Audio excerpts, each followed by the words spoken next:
is my love, my first love. Amen. There's nothing like a mother's love. Amen.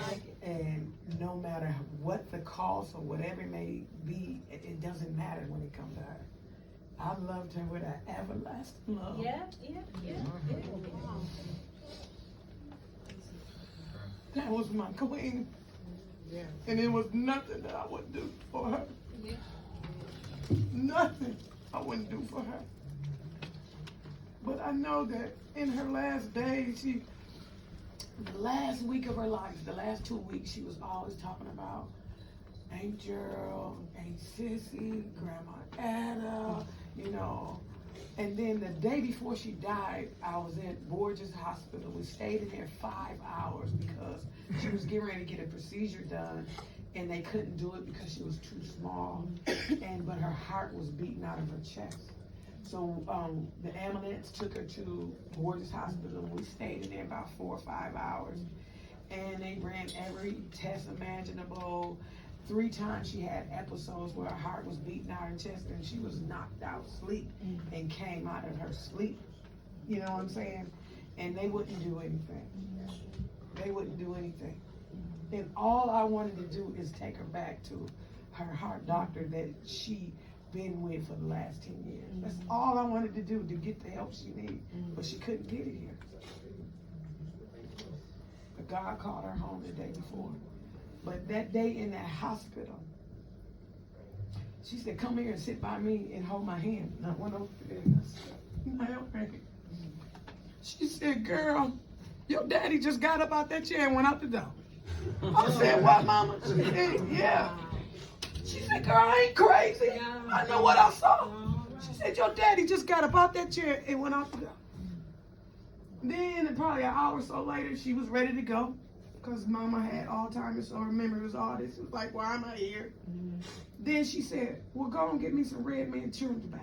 I said, mama, you can't do that. She said, girl, if you don't, I ain't say that when you was out there smoking that crack and you wanted crack. So why didn't you go and give me that Red Man chewing tobacco? And then she went on to say, you know what? I'm not going to let you drive my car no more. I said, mama, you ain't even got no car. She said, still, you know what I'm talking about. And she did one of them numbers like that.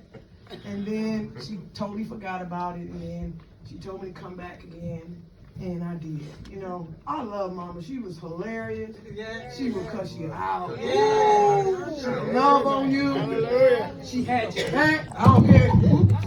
I don't care if you was on crack, off crack. She loved you through it all. She'll come get you out of dope house. I know she came and got me out of them. You know, I'm going to tell you this story I'll never forget. I was over this man named Pop's house on Cooley Street. She don't say Mama anything. had put a house up for me to help me get out of jail. Right? Got caught with some dope, trying to sell to undercover. Didn't know. You know what I'm saying? I was that middleman, deliverance. You know? And so she was looking for me. And I'm out here getting out. And I saw she coming. I heard and went in Pop's house, and the house was nasty, cracked out and everything. Ran back there in the back, went in the bathroom, and I'm like, where can I go? And I went underneath the sink. Rat, roaches, everything, but I went and hid under there. I was only probably 90 pounds soaking wet. And went under there, and then she had got smart, because nobody would tell her where I was at, right? So she came from the dope house. She said, you see Michelle? And they was like, no. She said, well, here go $20. And then they said, she came in that bathroom, snatched me out. She said, girl, you gonna make me lose my house, and you ain't go to court. And I went on home. Because guess what? I ain't want to feel that wrath for her. But she came and got me out of dope house. That woman loved me in spite of. And I went back and forth to prison all my life, and she always been there for me. And then when she went to prison, guess what? Every time I came back, she was like that. With open arms for me too. You know what I'm saying? She took the shoes off her feet so I could have some shoes.